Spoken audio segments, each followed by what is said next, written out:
Então se inscreva, faça parte deste evento que vai ser tão maravilhoso. Sinta-se à vontade aqui conosco, viu? Sinta-se à vontade para adorar, para louvar e para aprender do Senhor Jesus. Abra comigo aí sua Bíblia em Tiago, capítulo 4, a partir do versículo 1. Hoje nós vamos continuar a nossa série de mensagens em Tiago, aprendendo sobre eu não, Deus sim. É sobre isso que nós vamos tratar, então, essa noite. Tiago, capítulo 4, eu não, Deus sim, a partir do verso 1. É um texto muito forte, um texto enriquecedor. Tiago 4, a partir do verso 1. Diz assim: de onde procedem as guerras e brigas que há entre vocês? De onde, senão dos prazeres que estão em conflito dentro de vocês? Vocês cobiçam e nada têm, matam e sentem inveja, mas nada podem obter. Vivem a lutar e a fazer guerras. Nada têm porque não pedem. Pedem e não recebem porque pedem mal, para esbanjarem em seus prazeres. Gente infiel, ou em outras versões, adúlteros. Vocês não sabem que a amizade do mundo é inimizade contra Deus? E eu repito, vocês não sabem que a amizade do mundo é inimizade contra Deus? Aquele, pois, que quiser ser amigo do mundo, se torna inimigo de Deus. Vocês pensam que é em vão que a Escritura diz, é com ciúme que por nós anseia o Espírito que Ele fez habitar em nós, mas Ele nos dá cada vez mais graça. Por isso, diz, Deus resiste ao soberbo, mas dá graça aos humildes. Portanto, sujeitem-se a Deus, mas resistam ao diabo, e ele fugirá de vós. Cheguem perto de Deus, e Ele se achegará a vocês.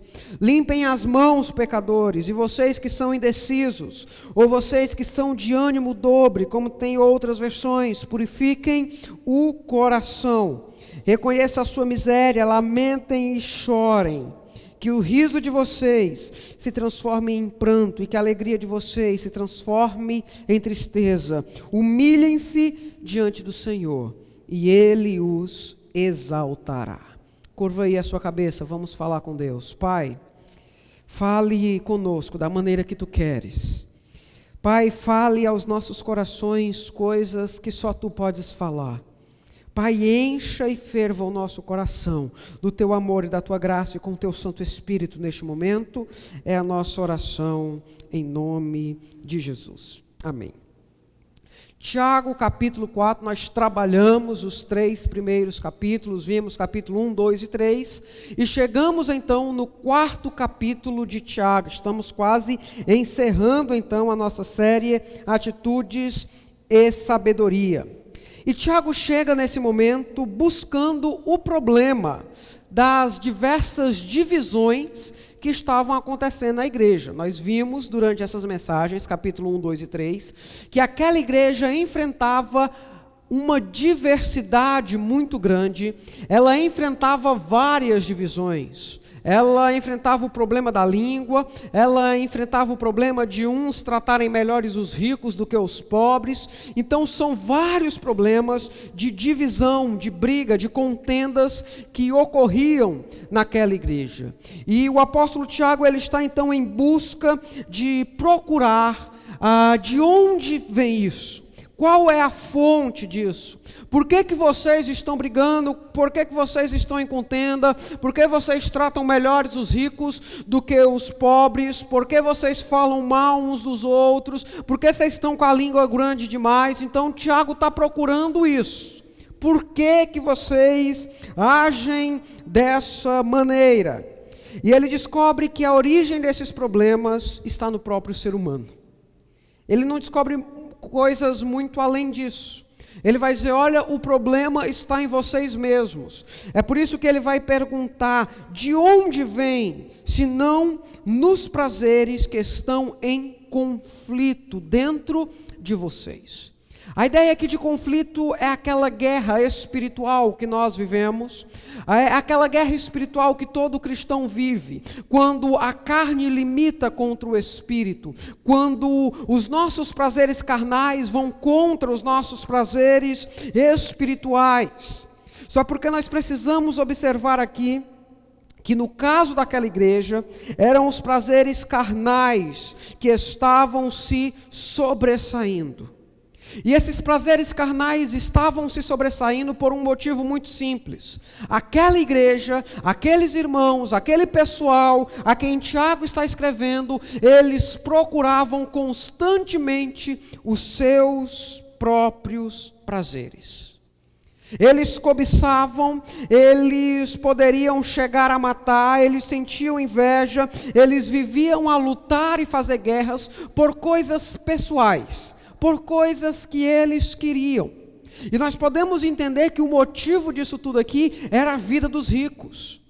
Lembremos, os irmãos a quem Tiago está escrevendo aqui eram irmãos pobres, que estavam tendo dificuldade em sua relação com pessoas ricas. E o motivo de toda essa inveja, o motivo de toda essa cobiça era a vida dos ricos. Aqueles irmãos queriam aquela vida, aqueles irmãos queriam, aquela galera queria aquela vida luxuosa, eles queriam também luxar. E eles por isso estavam cobiçando, por isso eles invejavam. E é interessante notar que Tiago diz, olha, vocês podem até mesmo chegar a matar para viverem essa vida. Mas perceba que isso é simplesmente os prazeres deles mesmos. Preste atenção nisso. Eles estavam guerreando, eles estavam causando contendas, eles estavam brigando entre si, porque eles queriam satisfazer os prazeres próprios. Eles queriam satisfazer os seus altos desejos. É por isso que Tiago enfoca nesse problema. Ele vai dizer, o problema vem dos prazeres de dentro de vocês. Vocês pedem e não recebem, porque vocês querem apenas esbanjar em seus próprios prazeres. Tiago está trabalhando o problema do eu. Tiago está trabalhando o perigo do eu. Tiago está trabalhando o perigo de nós pensarmos somente em nós mesmos. O texto está falando sobre o perigo de nós sonharmos, o perigo de nós projetarmos, o perigo de nós vivermos a nossa vida apenas olhando para o nosso próprio umbigo. Ele fala do perigo de que quando nós nos voltamos apenas para a nossa pessoalidade, como se nós fôssemos o centro do universo. É sobre isso que o texto está trabalhando. Só porque o texto ele trabalha algo muito importante, porque ele diz que se tudo o que nós queremos, que se tudo o que nós almejamos está ligado somente aos nossos prazeres carnais, então nós nos encontramos em uma situação muito delicada com Deus. Se tudo na sua vida ela se resume a como eu posso me autossatisfazer, como eu posso viver mais os meus prazeres, como eu posso mais me alegrar, como eu posso mais ficar feliz comigo mesmo e me sentir bem comigo mesmo. Se tudo na sua vida é o seu alto prazer, então você está em uma situação muito delicada com Deus. Isso acontece porque geralmente os nossos prazeres pessoais, eles são contrários à vontade de Deus. Porque geralmente quando nós vamos e nós nos envolvemos na aventura da autossatisfação, nós devemos nos autossatisfazer em nossos próprios prazeres. Naquilo que me alegra, naquilo que me faz bem, aquilo que faz bem para a minha carne, aquilo que me satisfaz. Porém, a maioria das vezes, essas coisas que nos autossatisfazem, elas nos colocam em uma situação muito complicada com Deus. Porque essas coisas que nos autossatisfazem estão muito ligadas com o mundo, estão muito ligadas com os prazeres do mundo. Porque o mundo lá fora tem tudo o que nós precisamos para nos autossatisfazer. Você quer se autossatisfazer, você quer viver super feliz, você quer viver sempre satisfeito, satisfazendo os seus desejos carnais, vá para o mundo. Lá eles têm tudo o que você precisa. Porém, o texto nos apresenta algo muito presente, algo muito necessário ou algo muito forte, porque ele vai dizer, olha, se você é amigo do mundo, você encontra-se em inimizade com Deus. Mas eu quero, antes de trabalhar esse ponto, dizer duas coisas ou apresentar dois pontos muito importantes para nós pensarmos. Em primeiro lugar, quando nós estamos voltados para os prazeres pessoais e mundanos, isso gera resultados catastróficos para nós mesmos e para as outras pessoas. Quando nós vivemos olhando somente para o nosso próprio umbigo, quando nós vivemos olhando somente para nós mesmos, isso causa resultados catastróficos para mim mesmo e para as outras pessoas. Em primeiro lugar, gera crise para as outras pessoas. O texto vai mencionar brigas e contendas.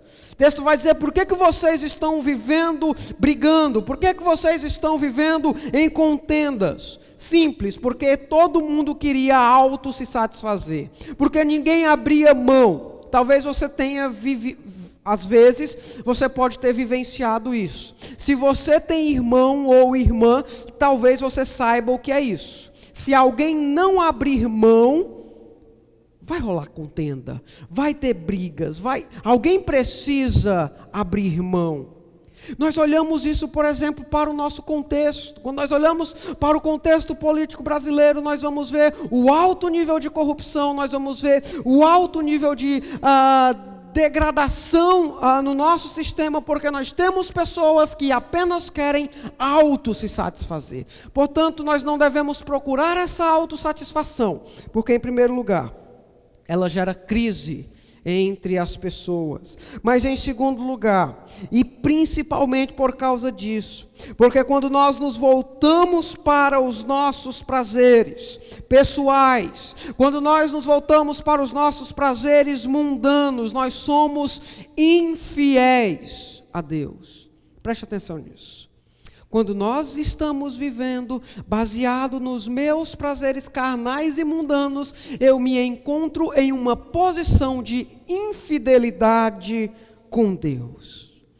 Talvez nós possamos até procurar Deus, porque Tiago está dizendo, olha, vocês pedem, vocês buscam a Deus só porque vocês não recebem, porque vocês pedem mal. Nós devemos observar isso. Nós devemos olhar para isso e perceber, galera, que se em nosso cotidiano nós temos nos voltado constantemente para os nossos prazeres, se no nosso cotidiano nós estamos observando constantemente aquilo que o mundo tem a oferecer para nós, se nós no nosso cotidiano estamos simplesmente procurando a nossa autossatisfação, baseado naquilo que o mundo lá fora tem a oferecer, então nós somos adúlteros. Caraca, que palavra pesada. Quer dizer que se eu vivo lá fora, no meu dia a dia, buscando outras coisas, buscando não os prazeres espirituais, buscando apenas a minha autossatisfação, que muitas vezes está ligado com o mundo, então eu sou infiel? É isso que o texto está dizendo. Ele vai dizer no verso 4, gente infiel, ou claramente adúlteros. Só porque Tiago vai mencionar o porquê dessa infidelidade, ou porque isso se constitui como infidelidade. O verso 5, Tiago vai dizer o seguinte, ou vocês pensam que é em vão, que a Escritura diz, que ele colocou um espírito em nós, que anseia por nós com ciúmes. O texto menciona aí sobre os ciúmes. Aqui é um caso muito clássico do que na teologia nós chamamos de linguagem antropopática. São sentimentos humanos, são sentimentos dos seres humanos dados a Deus ou atribuídos a Deus, com o objetivo de fazer com que a gente entenda como é que funciona mais ou menos a relação entre nós e Deus. Então não é aquele ciúme pecaminoso que nós devemos entender aqui, mas a ideia é o seguinte. Tiago está dizendo o seguinte: sabe por que vocês são infiéis quando vocês se voltam para outras coisas e não para Deus? Porque Deus salvou vocês, porque Deus nos salvou, porque Deus colocou um Espírito Santo em nós para que nós convivamos com esse Espírito. Deus fez uma obra maravilhosa no nosso coração. Deus nos salvou, Deus nos tirou do mundo das trevas e nos transportou para o mundo da santa luz, para que nós pudéssemos viver em santidade, para que nós pudéssemos viver com Deus. É por isso que o texto vai dizer que Ele anseia. Deus nos salvou para que nós vivamos um relacionamento com Ele. E quando nós observamos isso, nós entendemos que não há espaço para o mundanismo na nossa vida. Porque Deus nos salvou com um propósito muito específico, para nos livrar do mundo. Deus nos salvou para nós não mais vivenciarmos os prazeres do mundo, mas vivenciarmos os prazeres da graça. É por isso que o texto diz que Deus dá cada vez mais graça. Ele dá cada vez mais graça para que nós possamos nos relacionar com Ele. Ele dá cada vez mais graça para que nós possamos ter cada vez mais convívio com Ele. Deus nos dá cada vez mais graça para que nós possamos amar a Ele, adorar a Ele, servir a Ele. É por isso que, se nós olhamos para toda essa obra de salvação, é por isso que, se nós olhamos para toda essa obra maravilhosa que Deus fez em nós, e nós olhamos para isso e nós ainda continuamos a viver no mundo, ou a partir dos prazeres do mundo, nós somos considerados infiéis. Nós somos considerados adúlteros diante de Deus, porque Deus não nos salvou, Deus não nos transformou para continuarmos com a prática do velho homem. Veja que esse termo no verso 4, gente infiel ou adúlteros, é o termo que Deus utilizava por meio dos profetas para designar Israel quando Israel encontrava-se em adoração a outros deuses.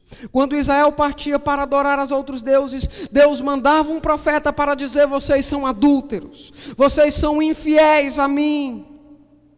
Portanto, quando nós agimos baseados em nossos prazeres, quando nós agimos procurando buscar agradar o mundo, nós nos colocamos em uma situação muito difícil com Deus.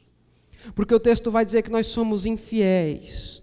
Só porque o texto ainda vai pegar ainda mais pesado, porque ele vai dizer o seguinte: vocês são inimigos de Deus. Não é possível ter amizade com o mundo e amizade com Deus. Mais à frente o texto vai falar sobre pessoas que têm ânimo dobre. Pessoas com ânimo dobre são pessoas que têm uma dupla mentalidade. São pessoas que querem servir ao mundo e querem servir a Deus. São pessoas que acham que podem estar atuantes na igreja com Deus, adorando a Deus, mas ainda assim viver os seus prazeres mundanos. E o texto nos diz que quando nós agimos assim, ou se nós agimos assim, nós somos inimigos de Deus. Nós vivemos uma cultura, um tempo, em que há uma ideia pregada que há uma mensagem que diz o seguinte: olha, vocês podem sim viver as duas coisas, olha, vocês podem sim fazer as duas coisas, olha, vocês não precisam dessa santidade toda, olha, vocês não precisam servir única e exclusivamente a Deus, olha, vocês não precisam voltar-se completamente para Deus, dá sim para viver os prazeres do mundo e amar a Deus. Porém, o que o texto nos chama a nossa atenção é quando nós agimos, quando nós queremos amar ao mundo, quando nós queremos adorar ao mundo e deixar Deus de lado, ou queremos viver essas duas coisas ao mesmo tempo, nós somos inimigos de Deus. Só porque preste atenção no que o texto diz. Aí no verso 4, depois que ele pergunta: vocês não sabem que a amizade do mundo é inimizade contra Deus? Agora preste atenção nisso, porque ele diz o seguinte: aquele, pois, que quiser ser amigo. Quiser ser amigo. O texto não está dizendo sobre aquele que é amigo. O texto está falando aquele que quiser ser amigo do mundo. Esse se coloca como inimigo de Deus. O texto está sendo muito claro sobre os nossos prazeres. O texto está trabalhando nos nossos desejos. O texto está trabalhando sobre as nossas vontades. Se as nossas vontades são vontades mundanas, se os nossos prazeres são prazeres mundanos, se nós queremos vivenciar os prazeres do mundo, que é hostil a Deus, que é contrário à vontade de Deus, então nós somos inimigos. E não há espaço para relacionamento com Deus e relacionamento com o mundo. O texto nos dá duas opções: ou amizade com Deus, ou inimizade com o mundo. A gente precisa desconstruir, a gente precisa tirar da nossa mente a ideia de que nós somos pessoas que vivem dois momentos. Opa, hoje é culto dos jovens, santidade. Hoje é culto dos jovens, adoração. Hoje tem EBD, aprender de Deus. Hoje tem culto, sou santo. Porém, no meu dia a dia, durante a semana, eu não demonstro essa santidade. Talvez uma das coisas que mais ajudam ou proporcionam essa ideia é a mentalidade que na vida do cristão existe dois lados. Existe o sagrado e o profano. Existe essas duas opções. Ou existe o sagrado e o secular. Às vezes a gente nos depara com perguntas: eu posso escutar música secular? Eu posso em algum lugar secular? Galera, nós fomos salvos para uma transformação completa de todo o nosso ser. Não existe mais dualidade na nossa vida. Não existe mais sagrado e profano, existe sagrado. Não existe mais Deus e mundo, existe Deus. Não existe mais vontade divina e vontade minha, existe vontade divina. Nós precisamos parar com essa desconstrução de acreditar e de achar que nós podemos viver em dois mundos, viver essa utopia, essa dupla realidade, porque não é possível sermos amigos do mundo e amigos de Deus. Não é possível nós sermos amigos do mundo e colegas de Deus. Não é possível nós sermos amigos do mundo e Deus ainda dizer legal para a gente. Não é possível nós sermos amigos do mundo e Deus só nos ignorar. Porque, segundo o texto, quando nós somos amigos do mundo, nós nos colocamos em uma posição de inimizade. Nós nos tornamos inimigos. E segundo as Escrituras, existe um lugar preparado, um juízo preparado para aqueles que se encontram nessa posição. Porém, preste atenção naquilo que o texto não está dizendo ou aquilo que eu não quero dizer. Quando eu menciono tudo isso, eu não estou querendo dizer que nós não podemos nos relacionar com o mundo. Eu não estou dizendo que nós não podemos aproveitar a cultura. Por exemplo, eu não estou querendo dizer que nós não podemos ter amigos cristãos, ou que nós não podemos ir ao cinema, ou que nós não podemos ler um livro que não foi produzido por um cristão, ou que nós não podemos assistir uma série, etc, e etc. Não é isso que eu estou querendo dizer, ou não é isso que o texto diz. Porque quando o texto fala de mundo, ele está falando da sua natureza caída, do mundo contrário a Deus, deste mundo que é pecaminoso e quer nos oferecer coisas pecaminosas. O texto ele está querendo nos alertar sobre esses prazeres. Está querendo falar sobre como é impossível ter prazeres pecaminosos, e por isso ele chama de mundo, e ao mesmo tempo conviver em harmonia com Deus. É impossível, porque Deus não divide o seu espaço com ninguém, e Deus não divide o seu povo com ninguém. É por isso que o texto diz o seguinte: Ele colocou um espírito que anseia com ciúme por nós, para que nós nos relacionemos com Ele, para que nós vivamos um relacionamento profundo, um relacionamento de fé, um relacionamento de adoração, um relacionamento de amor a Deus. E a partir disso, Tiago começa a expressar qual é o caminho cristão, qual é o papel cristão. Então, como é que nós devemos agir?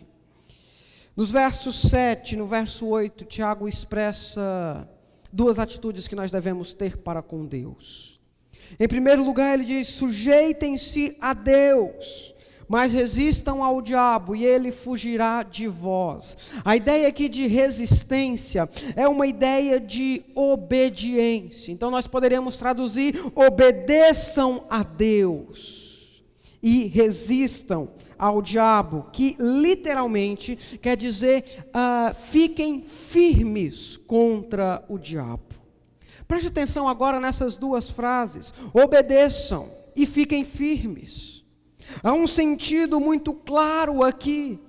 Nós precisamos entender, pessoal, que nós não vamos resistir aos nossos próprios desejos, que nós não vamos resistir ao diabo, às suas ciladas, nós não vamos ficar firmes contra aquilo que o diabo coloca na nossa caminhada cristã, para nos fazer cair sem obediência a Deus. Não há outra maneira de resistir ao mundo, não há outra maneira de resistir ao pecado, não há outra maneira de resistir ao diabo, a não ser obedecendo a Deus, a não ser nos entregando em obediência. Para isso nós precisamos nos achegar. Para isso nós precisamos nos aproximar, e é por isso que no verso 8 ele vai dizer: aproximem-se de Deus, e Deus vai se aproximar de vocês. O texto está trabalhando com uma causa-consequência. O texto não está dizendo o seguinte: olha, cheguem perto de Deus, e talvez Ele chegue perto de vocês também. O texto está dizendo: cheguem perto do Senhor, aproximem-se do Senhor, e Ele também vai se aproximar de vocês. Isso nos mostra, isso nos faz entender que Deus não é um Deus que nos deixa sozinhos. Deus não é um Deus que exige de nós a não contaminação com o mundo e nos deixa para lá. Deus não é um Deus que diz: se virem, deem um jeito. Não, mas o texto nos diz que quando nós nos aproximamos do Senhor, Ele também se aproxima de nós, para que nós possamos resistir ao mundo, para que nós possamos vencer os nossos prazeres, para que nós possamos resistir ao diabo. Deus não é um Deus que abandona o seu povo, e nós vemos isso claramente no decorrer de todas as Escrituras. E eu trago 2 momentos em que Deus demonstra claramente que quando nós nos voltamos para Ele, Ele se volta também para nós. Em primeiro lugar, segundo as Crônicas, capítulo 7, verso 14, o texto nos diz que se o meu povo, que se chama pelo meu nome, se humilhar e orar e buscar a minha face e se converter dos seus maus caminhos, então eu ouvirei dos céus e perdoarei os seus pecados e sararei a sua terra. Jeremias capítulo 29, verso 13, buscar-me-eis e vocês me acharão quando vocês me buscarem com todo o coração de vocês. Deus não é um Deus que nos abandona, Ele está perto. Quando nós nos aproximamos dEle, Ele se aproxima de nós. Quando nós nos voltamos para Ele, Ele se volta para nós. Ele não nos deixou à mercê. Ele não veio, nos salvou e foi embora e acabou por aí.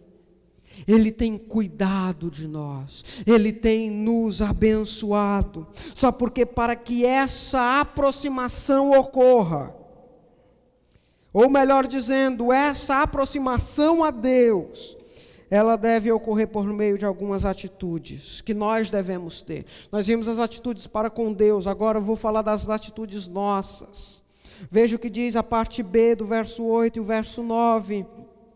Limpem as mãos, pecadores, e vocês que são indecisos, purifiquem o coração. Reconheçam a sua miséria, lamentem e chorem. Que o riso de vocês se transforme em pranto e que a alegria de vocês se transforme em tristeza. Pessoal, não é possível que nós procuremos nos achegar a Deus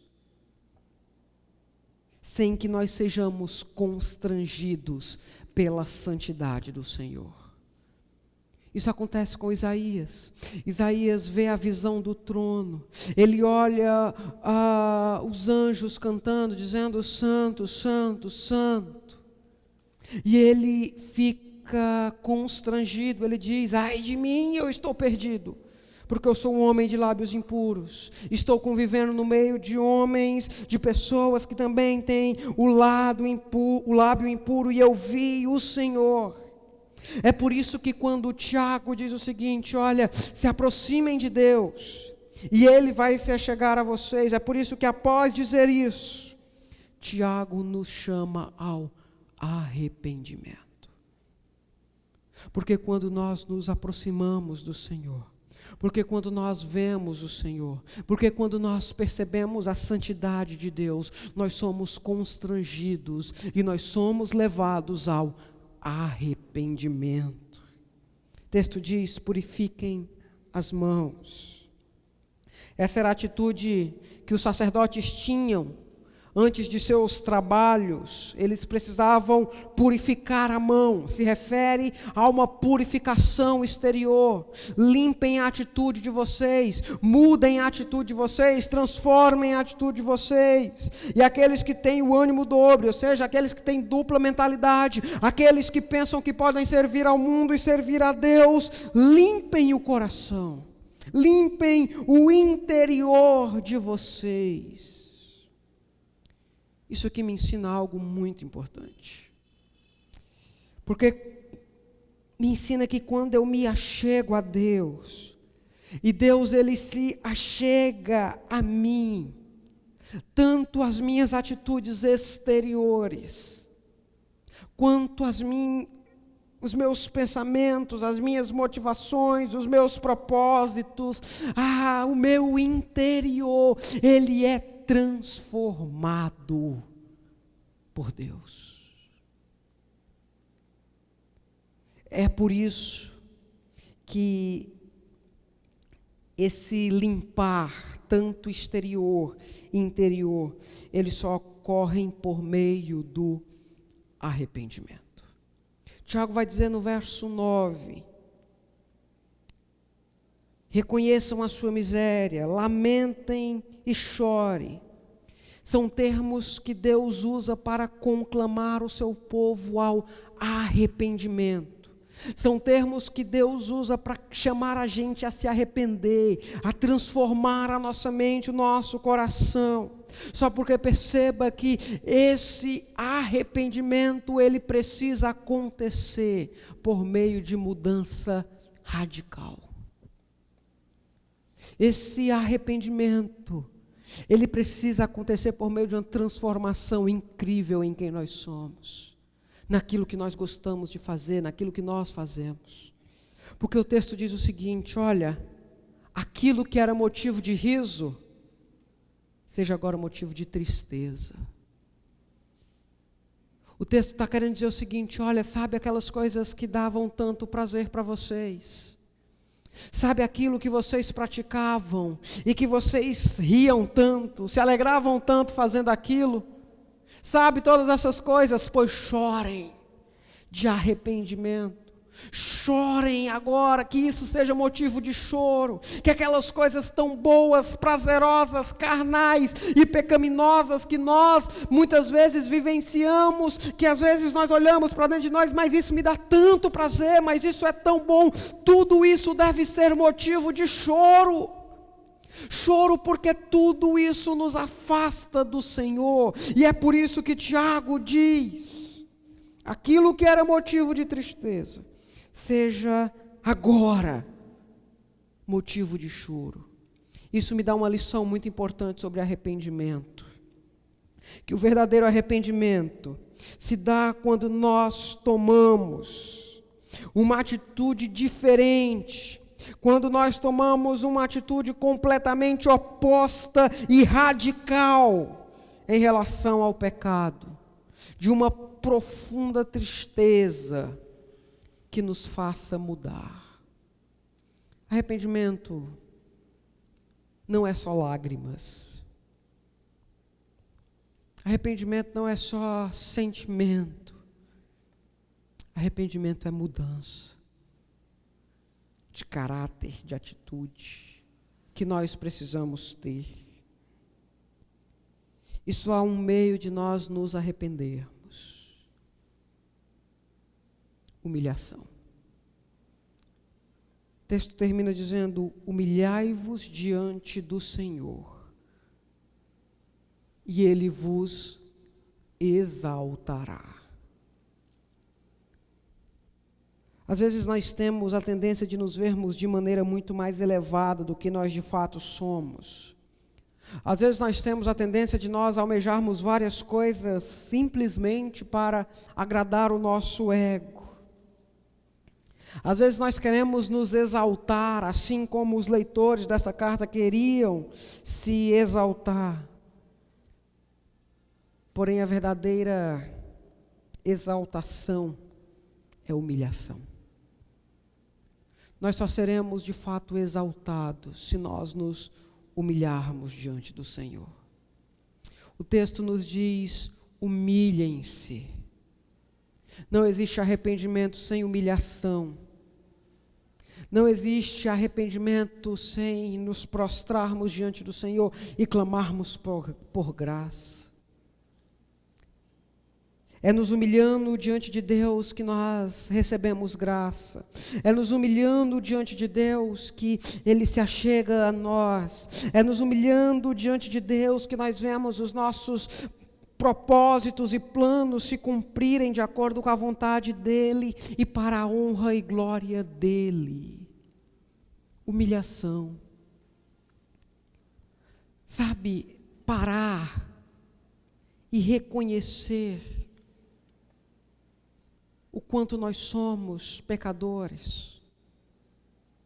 Parar e reconhecer de fato o nosso lugar. Parar e reconhecer de fato que a gente precisa de Deus. Esse texto ele nos chama a atenção para coisas urgentes. Para coisas urgentes. Nós precisamos com urgência de um relacionamento de maior intimidade com Deus.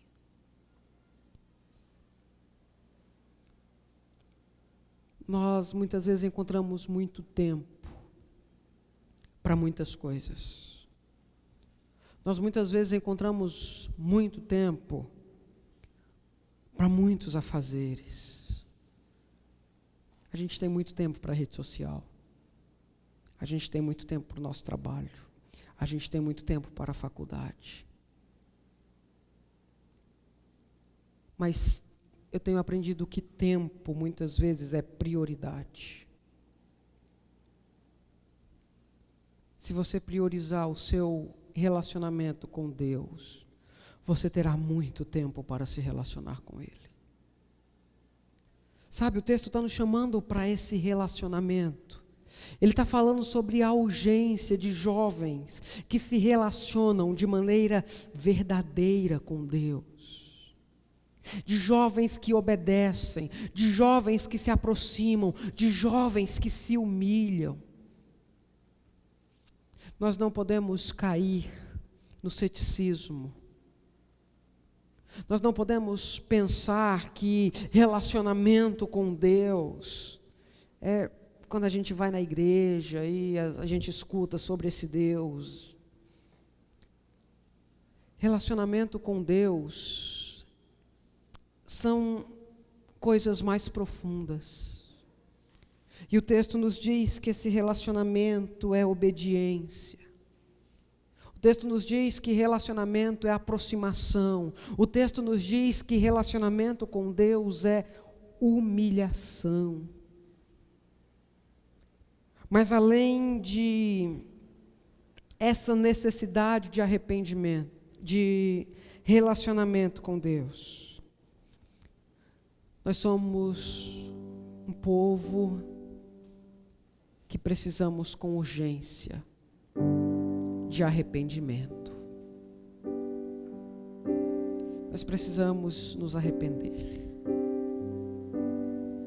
Nós precisamos buscar a Deus para viver essa vida de arrependimento. Nós não vamos nos aproximar de Deus. Nós não vamos nos relacionar mais com Deus. Nós não vamos ter uma intimidade sincera e verdadeira com Deus sem arrependimento, sem transformação.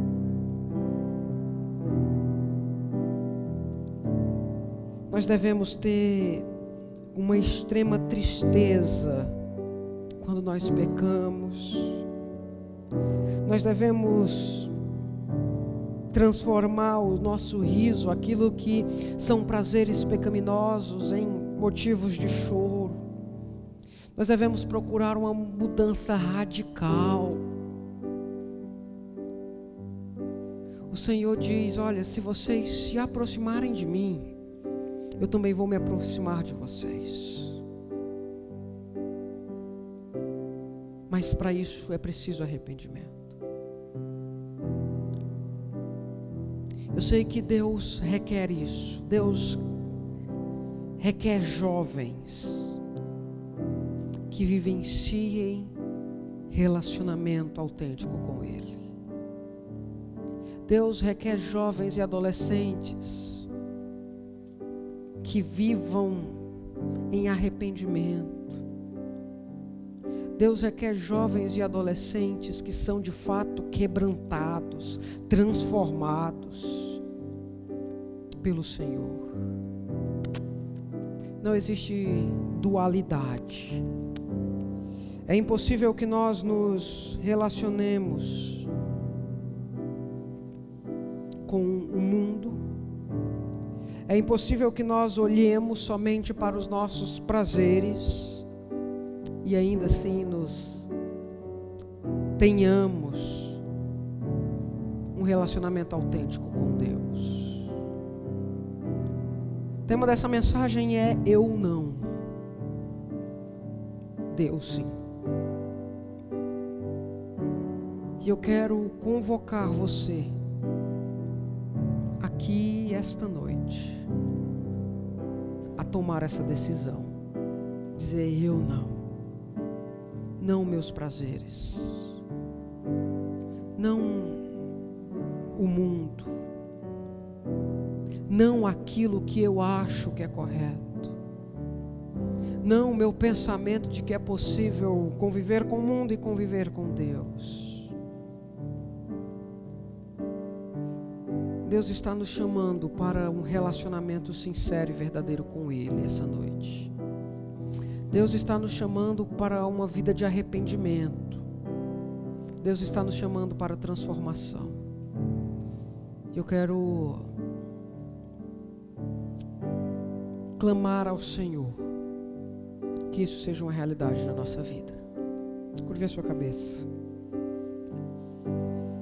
Pai, nós somos gratos porque em todas as coisas o Senhor tem cuidado de nós, o Senhor tem nos abençoado. E nesse momento nós somos desafiados de uma maneira tão profunda sobre a necessidade que nós temos de conviver contigo, sobre a necessidade que nós temos de amar ao Senhor, sobre a necessidade que nós temos de viver um relacionamento sincero, um relacionamento verdadeiro. Pai, perdoa os nossos pecados, perdoa e nos leva a uma vida de arrependimento. Transforme as nossas vidas essa noite, que nós possamos ser jovens e adolescentes que amam e se relacionam contigo cada vez mais. Em nome de Jesus nós oramos. Amém.